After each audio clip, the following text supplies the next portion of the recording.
আজকে নির্বাচন কমিশনের আদেশের বিরুদ্ধে আমরা আপিল আপিল ফাইল করেছি।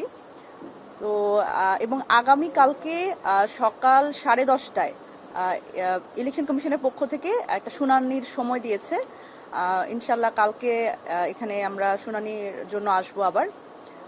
আর বিষয়টা হচ্ছে যে আমার যে আর্গুইং পয়েন্ট যেটা ছিল সেটা হচ্ছে খুব, আমি যদি বলি আইনের ব্যাখ্যাটা আমার লয়ার দিবেন, কিন্তু যেটা বিষয় সেটা হচ্ছে যে যেখানে এই আইনটি যেভাবে করে আসলে ইন্টারপ্রিট করা হচ্ছে একেবারে ব্ল্যাক অ্যান্ড হোয়াইট ভাবে, যে সরকারি চাকরি মাত্র বা সংবিধিবদ্ধ প্রতিষ্ঠানের যে কোনো পদ মাত্রই আসলে এই সংরক্ষিত নারী আসনে এই সুযোগ দানের ক্ষেত্রে একদম ব্ল্যাক অ্যান্ড হোয়াইট একটা ব্যাখ্যা দাঁড় করানো হচ্ছে, সেটার ক্ষেত্রে আমার আসলে এই আইনি লড়াইটা সেটা হচ্ছে যে একটা আইন, এই আইনের প্রতি আমি শ্রদ্ধা রেখেই বলছি যে আইনটা আসলে যেই কারণে করা হয়েছিল সেই জায়গা থেকে আসলে সরে এখন মনে হয় যে এই সংরক্ষিত নারী আসনের যে উদ্দেশ্য সেই উদ্দেশ্যটাকে ব্যাহত করছে।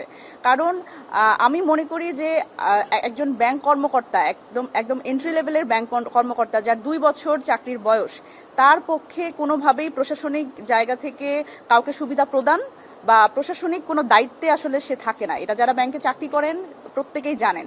এবং আরো একটি বিষয় হচ্ছে যে দেখেন, এখানে সরকারি একটা বাধ্যবাধকতা দিয়ে দেওয়া হচ্ছে, কিন্তু যদি বলি যে বেসরকারি ব্যাংকাররা কিন্তু তারা কিন্তু নির্বাচনে অংশগ্রহণ করতে পারে, কিন্তু এখানে শুধু সরকারি বার্তা দিয়ে, সংবিধিবদ্ধ প্রতিষ্ঠানের বার্তা দিয়ে কিন্তু এখানে এক ধরনের বাধা সৃষ্টি করে দেওয়া হচ্ছে, যেটা কিন্তু সংরক্ষিত নারী আসন যে কারণে এই আসনটা করা হয়েছিল, এই আইনটা করা হয়েছিল 2004 সালে, সেটার যে উদ্দেশ্য সেটা ব্যাহত করছে, যে নারীদের রাজনৈতিক সংসদে নারীদের রাজনৈতিক প্রতিনিধিত্ব নিশ্চিত করা এবং এই পলিসি মেকিং এ নারীদের প্রতিনিধিত্ব। এই জায়গাতে আমার বক্তব্য হচ্ছে যে এই আইনটি যদি আসলে সংশোধনপূর্বক এটি যদি আরোপ করা হয়, সেক্ষেত্রে এটি নারীদের আসলে রাজনৈতিক ক্ষমতায়নের ক্ষেত্রে, রাজনৈতিক অংশগ্রহণের ক্ষেত্রে অনেকটা ভালো হবে আর কি নারীদের জন্য। তো এটি একটি ব্যাপার। এবং দেখেন, আইন তো আসলে আমরা জানি সবার জন্য সমান, তাই না? কিন্তু আমরা কিন্তু দেখছি যে এখানে কিন্তু নির্বাচন কমিশনের পক্ষ থেকেও এক ধরনের আমি জানি না যে 11 দলীয় জোট, জামাত এনসিপি জোটের ক্ষেত্রে একটা বিমাতাসুলভ আচরণ কিনা। কারণ দেখেন, আমরা দেখছি যে বিএনপির সংরক্ষিত নারী আসনের ক্ষেত্রে আমরা ইতিমধ্যে কিন্তু সামাজিক যোগাযোগ মাধ্যমের বরাতে বিভিন্ন সোর্স থেকে আমরা যে তথ্যগুলো পাচ্ছি, আপনারাও জেনে থাকবেন, সেটা হচ্ছে যে মাধবী মার্মা তিনি কিন্তু বান্দরবান জেলা পরিষদের একজন সদস্য হিসেবে ছিলেন এবং সেটি কিন্তু প্রশাসনিক পদ। এবং যেই আসলে জায়গাটাতে আমাদের কথা সেটা হচ্ছে যে 3 বছর অতিবাহিত তো দূরের কথা, তিনি এখনো শি ইজ ওয়ার্কিং, এরকম একটা তথ্য আমরা পাচ্ছি। সেই জায়গাতে কিন্তু তাদের মনোনয়ন কিন্তু অবৈধ করা হয়নি।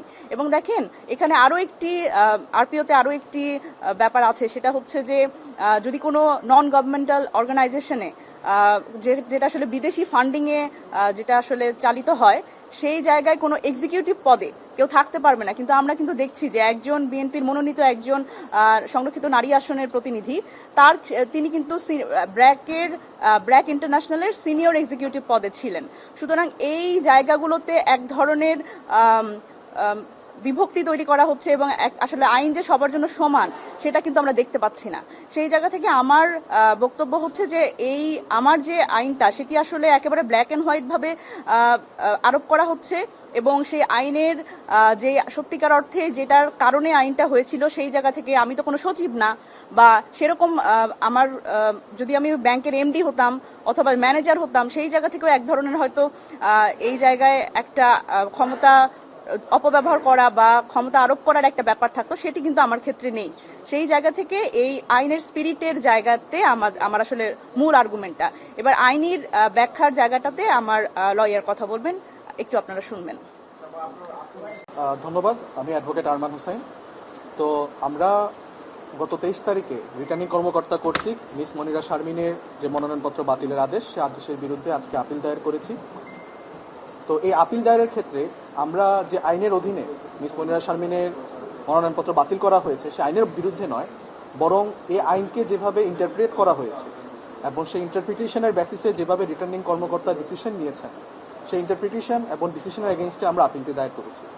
আপনারা একটা বিষয় জেনে থাকবেন যে প্রত্যেকটি আইন তৈরির ক্ষেত্রে তার পিছনে একটা লেজিসলেটিভ ইন্টেন্ট অথবা রেশিও লেজিস কাজ করে।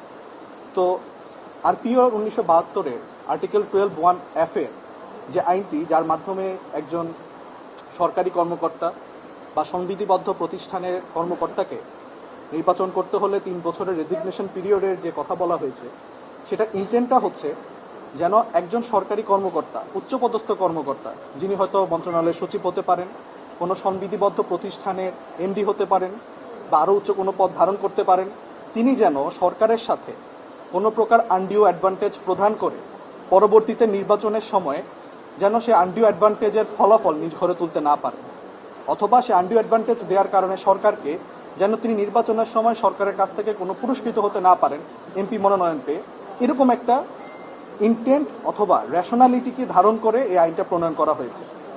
এখন আমরা যদি মিস মনিরা শারমিনের কেসটা দেখি, উনি ছিলেন বাংলাদেশ কৃষি ব্যাংকের একজন দ্বিতীয় শ্রেণীর কর্মকর্তা, যার চাকরির মেয়াদ ছিল মাত্র 2 বছর।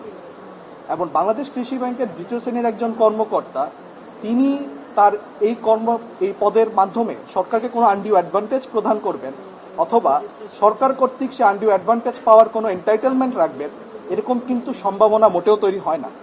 তো সেই জায়গা থেকে আমরা আর্টিকেল 12(1)(f) এর যে ইন্টেন্ট বা লেজিসলেটিভ ইন্টেন্ট, সেটাকে ভিত্তি করেই আজকে আমরা আপিলটা দায়ের করেছি যে যদি এই আর্টিকেলের যে লেজিসলেটিভ ইন্টেন্ট, সেটাকে যদি স্পিরিচুয়ালি বা উইথ দ্য প্রপার স্পিরিট যদি মনিরা শারমিনের ক্ষেত্রে যদি অ্যাপ্লাই করা না হয় এবং শুধু টেক্সচুয়াল ইন্টারপ্রিটেশনের ভিত্তি করেই যদি তার মনোনয়নপত্র বাতিল করা হয়, সেক্ষেত্রে এটা মিস মনিরা শারমিনের ক্ষেত্রে একটি আনফেয়ার এবং একটা আনডিউ প্র্যাকটিস হিসাবে পরিচিত হবে। তো সেই জায়গা থেকে আমাদের আর্গুমেন্ট ছিল এবং এই আর্গুমেন্টের বেসিসেই আজকে আমরা এই আপিলটি দায়ের করেছি।